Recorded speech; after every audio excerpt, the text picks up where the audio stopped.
Now, Eland is a senior fellow and director at the Center on Peace and Liberty at the Independent Institute, and he's joining us now live from Washington.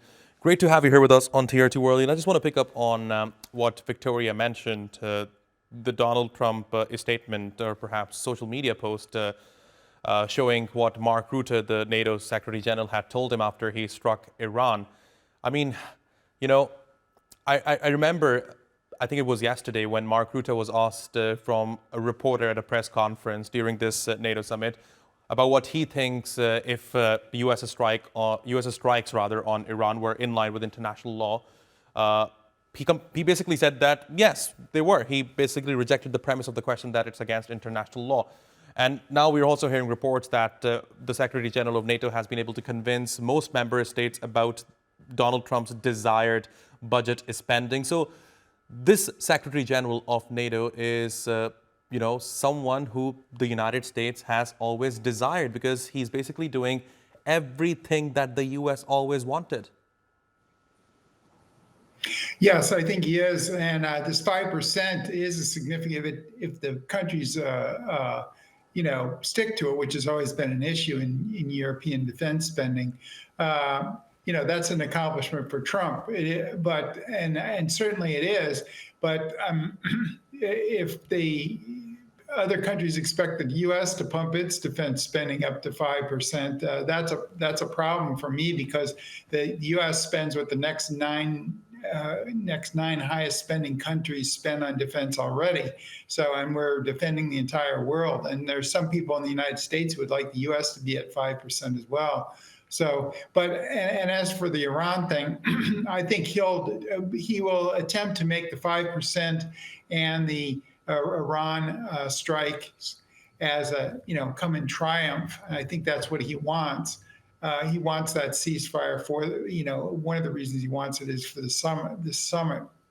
But the policy on Iran is very questionable whether this has been successful. If they pulled that enriched uranium out before they struck it, this would be a disaster, because that will tell them that they need to race to a nuclear weapon, and they may get assistance from Russia or some other country to do that, even if some of their capability has been destroyed. But if they got it out of there, the uranium, the enriched uranium, we don't even know if this strike was a success or not. Right, but if you look at the broader dynamics, Iran and the United States, of course, they're enemies, right? But there are many countries within NATO, member state of NATO, who do not see Iran in the same eyes as the United States. So, I mean, does it make sense for NATO to come up with a statement basically repeating what the U.S. says about its enemies? What do you make of that? Well, during the Cold War, the U.S. was more concerned about things going on in other countries, allies, regions than they were. And this is the case. Iran is a lot closer to Europe than it is to the United States. And, Iran is going to be a while before it gets a missile that'll travel to the United States.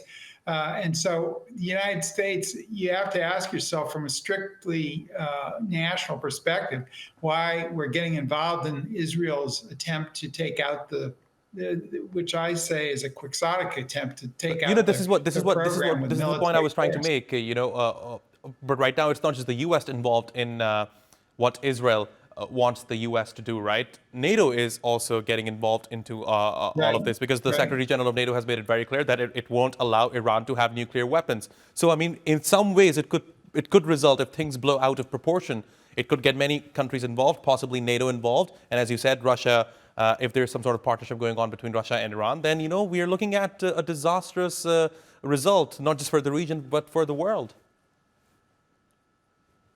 Well, we can look at what happened with Syria. If they got into a regional wide war with Iran, there's a lot of people who might come to Europe as refugees. And of course, that really caused a lot of instability when it happened with the Syrian civil war. So yes, the Europeans should be concerned about this. And if they don't agree with the U.S. policy, they should definitely say, we don't agree with this and don't do that again. We don't like it. Fascinating insights, Eland. Thanks very much for joining me here on TRT World. I really appreciate your taking out the time. Thank you.